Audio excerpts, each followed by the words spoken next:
Good afternoon, everybody. Welcome to the news on Wednesday.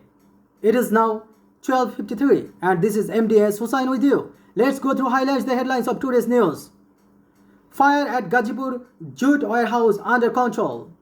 Facebook data reveal the devastating real-world harms caused by the spread of misinformation. Who stopped the escalator? Likely Trump's videographer, says United Nations. New York's finance sector faces risk from Trump visa crackdown. Jimmy Kimmel defends free speech as he returns to late-night television from suspension. Japan Prime Minister says Palestine state recognition when, not if.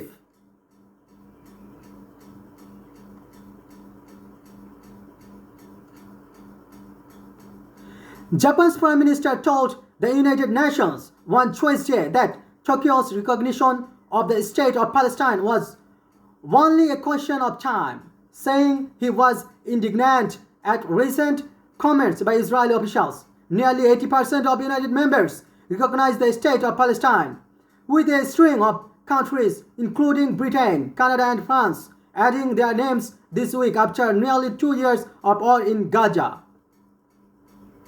I feel strongly indignant at the statements made by senior Israeli government officials that appear to categorically reject the very notion of Palestinian state buildings, Shigeru Ishiba said. For our country, the question is not whether to recognize a Palestinian state, but when. The continued unilateral actions by the government of Israel can never be accepted, he said. I must state clearly that if further actions are taken that obstruct the realization of two-state solution, Japan will be compelled to take new measures in response, he added. The latest moves to recognize Palestine follows the Israeli offensive in Gaza, which was sparked by the Palestinian militant group Hamas' unprecedented attack in Israel on October 7, 2023.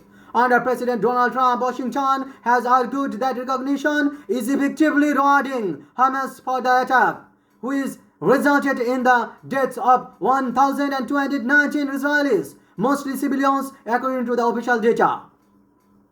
Over nearly 2 years since then, Israeli military operations have killed 65,382 Palestinians, mostly civilians, says the health ministry in the Hamas-run territory. Figures the United Nations considers reliable. Japan, a member of the G7, is close ally of the United States and hosts some 54,000 United States military personnel. Elsewhere in Asia, South Korea and Singapore have also stopped short of recognizing Palestine as a state. Ishiba said that the terror inflicted by Hamas and the devastation in Gaza we are witnessing today have left many feeling deeply saddened. What matters the most is that Palestine can exist in a sustainable manner, living side by side in peace with Israel, Ishiba said. As we invite Palestine to assume its role as a responsible member of the international community, the Palestinian state must establish a system of governance that ensures accountability, he added. The headlines of Bangladesh News is UNIS honored at their world's global education dinner. Milestone crash families want martyr status for victims. CA joins meeting of public-private sector leaders on social innovation. Accra vandalized, set on fire in Netrokona. Bangladesh set for most transparent election, Yunus tells global leaders. Kakshu election deferred to October 15. Eviction at Harijana Palli halted for 3 months. Cox's Bazar lifeguard service nears closure. About amid funding crisis. News of Asia. 8 deaths as overnight heavy rain hits Kolkata. China orders schools, businesses shut in 10 cities as super typhoon Ragaza nears. Afghan boy snakes into planes landing. Afghan boy snakes into planes landing gear reaches Delhi. To held in India over trafficking Bangladeshi girl. India expects KSA to respect mutual ties. Ex-Nepal Prime Minister Oli blames infiltrators. Pakistani court indicts man over teenage influencer killing. Pakistan police finds bodies of 3 transgender women. Now come to the main discussion of China. Ordered schools business shut in 10 cities as super typhoon Ragasa nears. China ordered at least 10 cities to shut down schools and businesses on Tuesday as super typhoon Ragasa approached the country's south. The measures will affect tens of millions of people and crimp activity at thousands of factories across a swath of China's manufacturing heartland. Ragasa is expected to make landfall in the central and western coastal areas of Guangdong within 24 hours. The province's emergency management bureau said in a statement on Tuesday morning. Key areas should decisively adopt measures fully ensuring the safety of people's lives and property and minimizing disaster losses to the greatest extent, the statement said. Guangdong triggered its highest emergency response for windstorms as Ragasa approached Peking. Gusts of up to 230 kilometers, nearly 140 miles per hour, according to the weather service in nearly Hong Kong.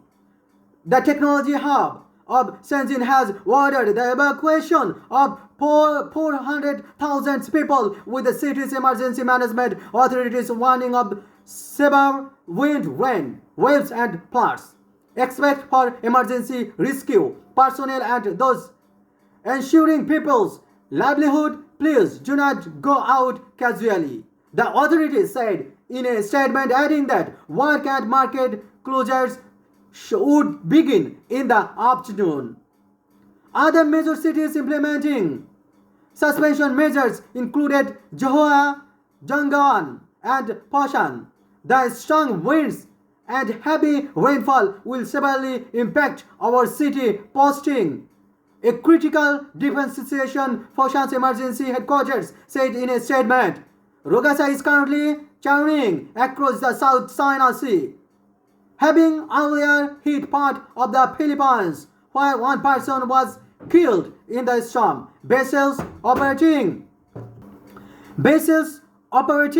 in the northern part of the waterway, as well as in the southern part of the Taiwan Strait, the Basic Channel, as nearshore waters of Guangdong should pay attention to safety. Chinese state broadcaster CCTV said. Scientists generally agree that human-driven climate change is making the storms more powerful and frequent as the world warms. The world's news. Escalator gate. White House urges probe into Trump United Nations malfunctions. Trump lashes out as suspended TV host Kimmel returns to air. Super typhoon Ragasa shocks Hong Kong. Death toll rises in Taiwan. WhatsApp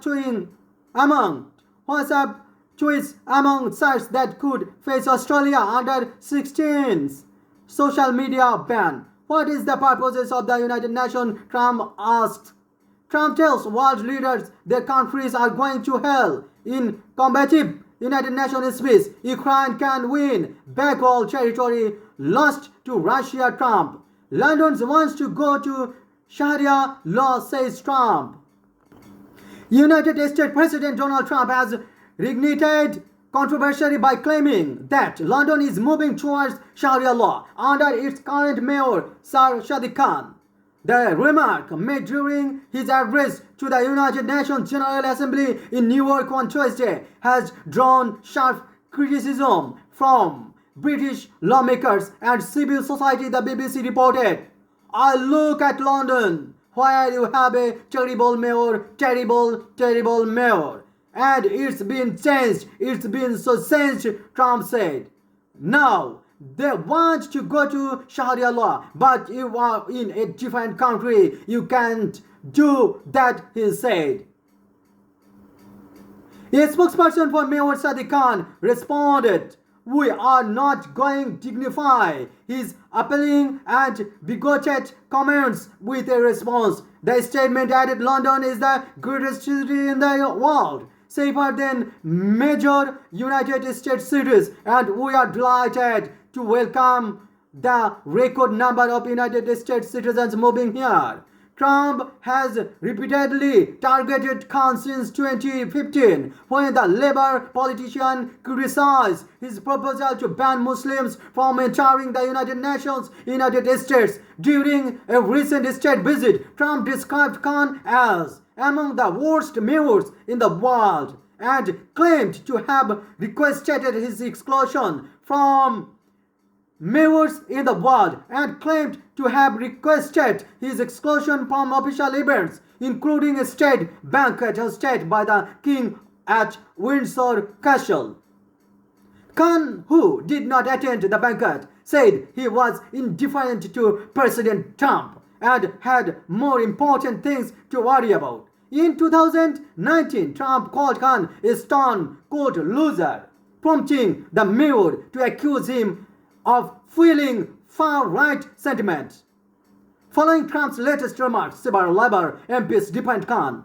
Health Society Wes Sterling said, "He is not trying to impose Sharia law on London. He is a mayor who marches with pride, stands up for difference and focuses on improving our transport, air, streets, safety and opportunities."